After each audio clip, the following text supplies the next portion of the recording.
கர்மானா என்ன அவ்வளோ பவர்ஃபுல்லா அப்படின்னு நினைக்கிறீங்களா? இந்த கதையை கேட்டு பாருங்க, உங்களுக்கு புரியும். அப்படியே அந்த லைக் பட்டனையும் கொஞ்சம் மறக்காம தட்டிருங்க.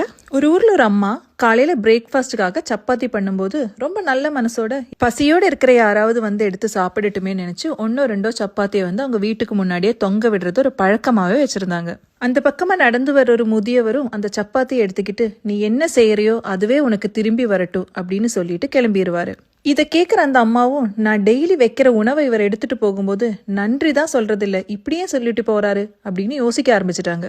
அப்படி ஒரு நாள் இவங்க மறுபடியும் அந்த உணவை கொளுத்தி வைக்கவும் அதே மாதிரி அந்த தாத்தா அந்த உணவை எடுத்துட்டு போகும்போது மறுபடியும் அதை சொல்லிட்டு போகவும் இவங்களுக்கு கேட்ட போது ரொம்ப கோபம் வர ஆரம்பிச்சிச்சு. கோவத்தின் உச்சிக்கு சென்றவங்க இது இப்படியே விட்டா சரிப்பட்டு வராது, இதுக்கு ஒரு முடிவு கட்டணும் அப்படின்னு யோசிக்க ஆரம்பிச்சிட்டாங்க. மறுநாள் ரொட்டி பண்ணும்போது இதை யோசிச்சுட்டே இருந்தப்போ அவளுக்குள்ளார இருந்த அந்த ராட்சசி வெளியில வந்துருச்சு.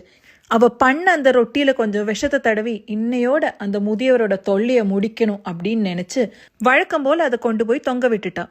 ஆனா அவளோட மனசாட்சி ரொம்ப உறுத்த ஆரம்பிச்சிச்சு. நான் பண்றது தப்போன்னு யோசிச்சவ மறுபடியும் வெளியில போய் அந்த சப்பாத்தி எடுத்து கொண்டு வந்து தீயில போட்டு எரிச்சிட்டான். அன்னைக்கு சாயங்காலம் ரொம்ப நாளைக்கு முன்னாடி வீட்டை விட்டு போன அவளோட மகன் உடம்பெல்லாம் ரொம்ப அழுக்கா சாப்பிடக்கூட வழி இல்லாம கையில ஒரு ரொட்டி துண்டோட திரும்ப வந்தான்.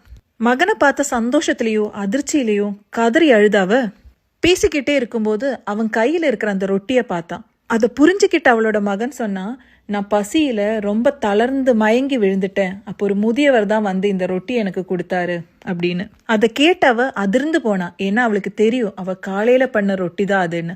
அதுல மட்டும் அவன் விஷத்தை தடவி இருந்தா என்ன ஆயிருக்கு கொஞ்சம் யோசிச்சு பாருங்க. இதைத்தான் அந்த முதியவர் சொல்லிட்டு போனாரு, நீ என்ன பண்றியோ அதுதான் உனக்கு திரும்பி